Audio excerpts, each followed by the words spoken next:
Number 1. At 12, 13, all my friends were getting into makeup, clothes, etc., and were constantly buying nice designer stuff. My family were broke at that time, so I was never able to get this stuff. This led to me and my best friend Emily looking for ways to find money. Where I live, you can't get jobs at 12 or 13, so we were thinking of doing jobs for our neighbors, such as dog walking or car washing for neighbors. Emily came up with the idea of me doing modeling for money. She said you can put pictures of yourself online and photographers will get in touch with you and you could potentially make money. So, being stupid, we went on loads of modeling websites, most of which probably weren't legit, and started putting my picture everywhere. We also put my phone number on there so that people could contact me. Anyway, nothing really came of this, but the next weekend I was back at Emily's house and my phone rang. It was an unknown number and I answered. From what I could tell at the time, it was an older man with a thick northern accent. He started off by saying he had seen my picture online and was complimenting me, saying I was very pretty. He then went on to explain he could have a potential job for me, so I asked him what he would want me to do. He said he would like me to come to an office in the city and read a script, but the script was quite mature and he wasn't sure if I was old enough. I told him I was 13, and this is where it got weird. He started asking questions about my body, like if I had pubic hair yet, if my breasts had come in yet, how big they were. He even asked if I had to shave my legs yet, or if I hadn't grown hair there yet. At the time, I was stupid and young. I didn't realize these questions were inappropriate, so I actually answered him. He also explained all about the script he wanted me to read, which was basically him describing people having an orgy, and I was supposed to read a script about the orgy? As we continued to speak, his breathing got louder, and he sounded as if he was doing something he shouldn't be. Then he asked if he was home alone. We were, but instead I said no, and that my friend's mom was home. He replied by saying, "Well, why is her little purple car gone then?" This freaked me out, and I hung up. My friend's mom did have a small purple car at the time. I have no idea how he would have known that. Maybe it was someone we knew. I'm not sure, but anyway, after that, I went back online and took all of my pictures down from the modeling sites. Number 2. Okay, so this happened about 5 months ago. Came to my mind again earlier this evening when me and a friend were talking about just how weird it was. Isn't it strange how you kind of just discover how much creepier things are in hindsight? Anyways, a little bit of a backstory. I guess I better warn you in advance. This will be long, but it's necessary. I met this guy online, Adam. I installed a dating app one night out of boredom and not being able to sleep. That's where I met Adam. We started talking almost as soon as I made my profile. It took me a few days to realize he didn't live in my city. When you join a dating app, there's a radius bar you can change. I'd not changed mine from 30 plus miles and didn't realize it. It didn't really bother me though. I never really had any plans to meet up, especially with him being so far away. But we clicked, so I thought, why not just talk anyways? Also, before I forget to mention, he worked in the Air Force, so he was never in one place at one time. We got to talking anyway and realized we had a lot in common. We started talking almost every day from that point, just about silly things and life in general. It was nice. He said he liked having someone to talk to, as being away from home made him feel lonely sometimes. After about a month of us talking, here and there, things started getting weird. Just little things at first. If I mentioned I was hanging with friends, so couldn't really talk right now, he'd ask if they were male friends. Also, asking me who several people on my Facebook friends list were and how I knew them. Weird, but I didn't think much of it at the time. One night in particular, I remembered he asked me why I'd been back online to the dating site. I can't remember what I replied with, but I remember his answer.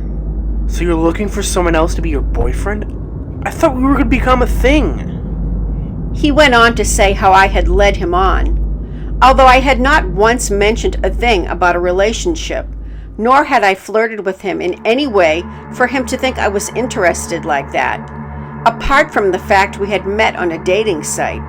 But I thought I had made myself clear we'd just be friends. I apologized to him if he thought that, and he stopped talking to me, blocked me everywhere, for a few weeks. Out of the blue, he messaged me one night to say how sorry he was for overreacting and how he was very stressed at work. He told me he understood we were just friends. So, I started talking to him again. Why? I don't know. I should have listened to those alarm bells ringing. Here's where it gets interesting. About 3 days after we had started talking again, something strange happened. I was at work, and it was around 1 p.m. when a girl I work with told me there was a guy asking for me outside. I'm a waitress at a cafe, and I was out in the back. So I came out to the front, thinking it was my father or something, as I got on the bus with him that morning. But it wasn't. It was Adam. I saw him and my face fell. I never told him where I worked. My only thought is that he must have seen it on my Facebook info. He instantly wrapped his arms around me and engulfed me into a hug. I didn't know what to say. I just stared at the guy in shock. I asked him why he was here. To see you, silly. Not quite believing it. Luckily, my manager came over to us and told me to get back to work. He asked me what time I finished, and for some reason, I actually told him 7 p.m. He made a face at that. What? I drove all this way for you. I wanted to hang out. He seemed really pissed off by that, so he asked me what time my lunch break was. I told him 4 p.m. He didn't like that either, but he didn't seem to be too mad by that and told me he'd come back then and we could talk. I went back out to the back and tried to deal with it. I don't know why, but it just made me feel so uneasy. I never invited him. At that point, he had told me he was stationed 430 miles away. He knew where I worked without me telling him. It just seemed too weird. Call it a gut feeling. Minutes later, one of the cashiers came out the back and asked me who my boyfriend was and why I didn't mention him before. Say what? So I asked her what she meant. That guy that just came to see you, his phone wallpaper is a photo of you. Yep, definitely creepy. I spent the rest of my shift up until 4 p.m. out the back trying to keep busy. I was told by a few members of the staff that he came back in a few times during those hours and just walked around or sat down for a few minutes before leaving. I told my manager about him and explained the situation and was told, "He's a potential customer. I can't throw him out for sitting down." Eventually, 4 p.m. hit. I didn't want to see him. Everything felt odd. So when I came out front, sure enough, he was there. I lied and said I couldn't have my break right now because it was too busy.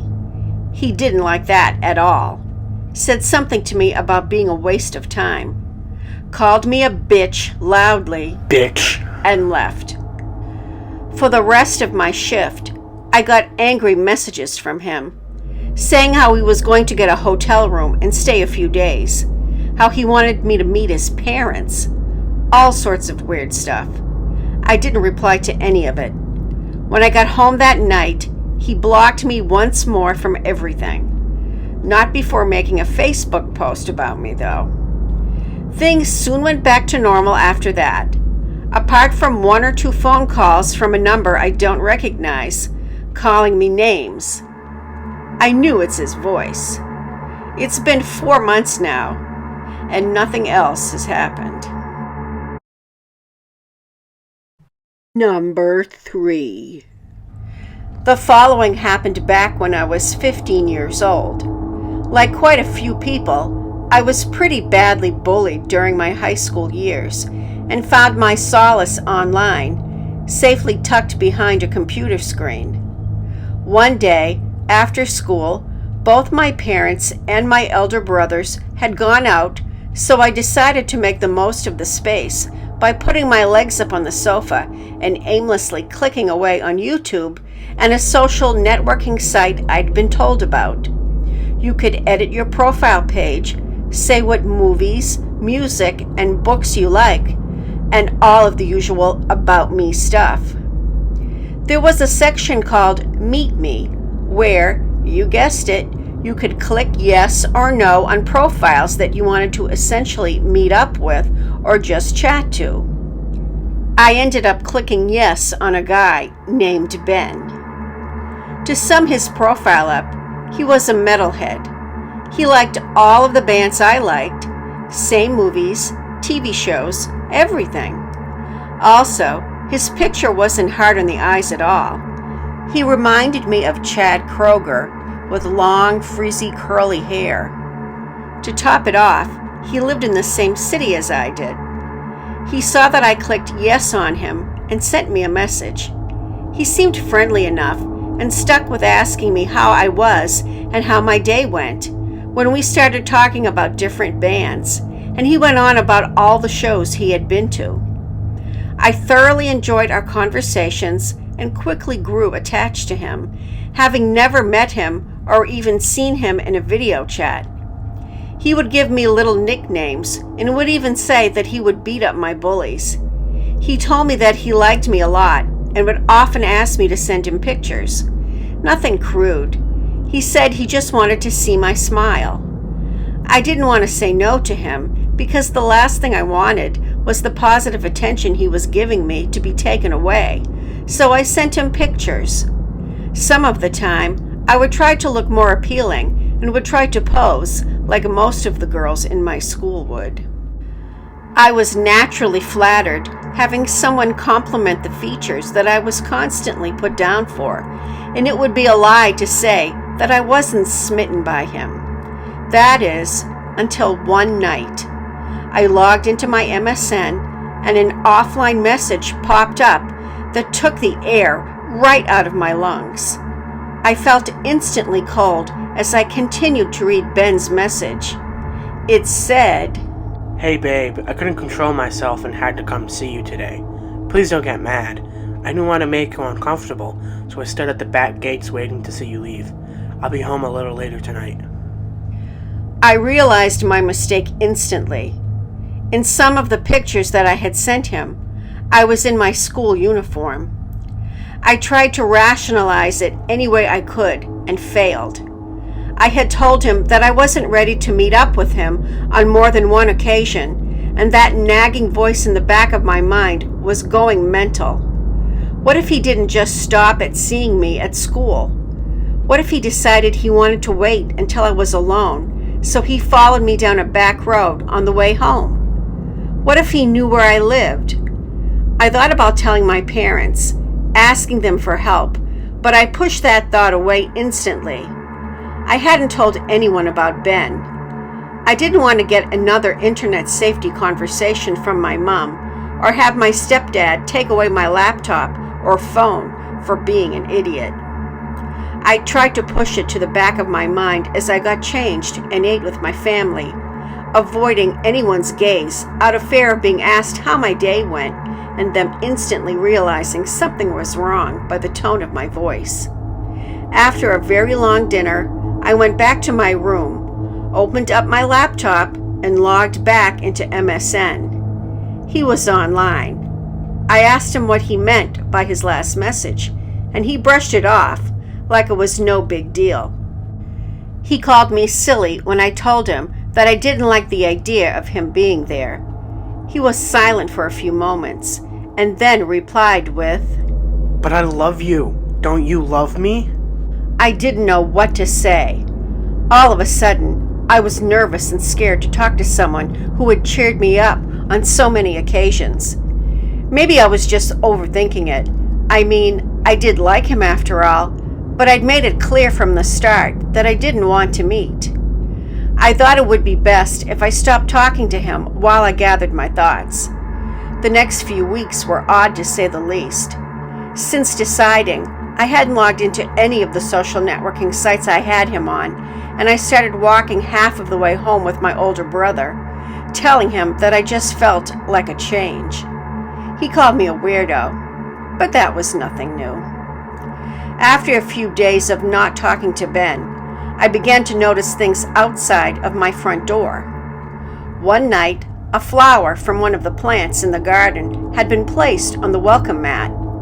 The next, a chalk heart had been drawn. I started panicking. It wasn't long until my mom started asking questions. I was so scared that he would do something more, so I logged into a different site that my online friends had told me about before. I spoke to one of them and mentioned the little gifts that were being left outside. They immediately told me to call the police, but that would mean that my parents would find out, and like I've said, I was young and stupid. This kept happening for a few more weeks, and it slowly escalated. I would see him. At least, I thought it was him. He never tried to speak to me directly, but I'd see him outside of my school on the other side of the road. He would wave, and I would look away and quickly catch up to my brother. One night, I had my art club after school. I was enjoying myself so much in the art studio that I had forgotten all about the past few months. After it was finished, I headed to the gates, stopping just inside to peek my head out, looking for him. Relief washed over me as I saw empty streets. I stepped out and started my walk home, stopping off at the shop to buy myself a drink and a few sweets for after dinner. Once I had gotten to the park at the bottom of my street, I glanced around and saw him yet again. Only this time, he was heading straight for me. I froze for a second before running up the hill towards my house. He called my name and told me to stop and talk to him. As I got closer to my house, I noticed that my stepdad's car wasn't on the driveway. My heart dropped then and there. While I was running, I reached into the front pocket of my bag and fumbled around for my keys, all the while listening to his footsteps as he followed behind me. I got into my garden, slamming the gate closed behind me before grabbing the door handle. It was unlocked. I ran straight in and shoved my key in the lock, turning it. I didn't stop. Instead, I went into the kitchen and locked my back door. Ben started banging on the door. I sat on the floor in front of it, using myself to hold it shut.